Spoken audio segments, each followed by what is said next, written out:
Hello everyone, আসসালামু আলাইকুম। কেমন আছেন সবাই? আশা করি সবাই ভালো আছেন। গাইস, আজকে আবারও নিয়ে এলাম একটি গ্রামীণ দৃশ্য, কিংবা বলতে পারেন একটি প্রাচীনকালের দৃশ্য। আমি এমন দৃশ্য খুব কমই এঁকেছি, তাই এটা আঁকার সময় খুবই ভয়ে ছিলাম যে এটা আঁকলে কেমন দেখায়, কিংবা রং করতে গেলে যদি খারাপ হয়ে যায় প্রভৃতি চিন্তা ব্রেনের ভিতরে করানোর ছিল। আমি জানি এই দৃশ্যটির ভিতরে বিশেষ কিছু নেই, তারপরেও এই দৃশ্যটির ভিতরে এমন কিছু আছে যেটা আমরা এখন চাইলেও পাই না। সবুজ প্রকৃতি, গরুর গাড়ি, মাটির ঘর, এসব তো এখন দেখাই যায় না, বা নেই বললেই চলে। মাঝে মাঝে মনে হয় এই দৃশ্যগুলো যদি নিজের চোখে দেখতে পারতাম। তো যাই হোক, ফাইনালি আমার দৃশ্যটি আঁকা প্রায় শেষ।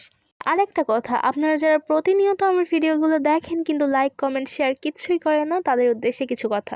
ভিডিওটি দেখা শেষে যদি একটুও ভালো লেগে থাকে তাহলে অবশ্যই পেজটিকে ফলো দিয়ে পাশে থাকুন এবং লাইক কমেন্ট শেয়ার করুন।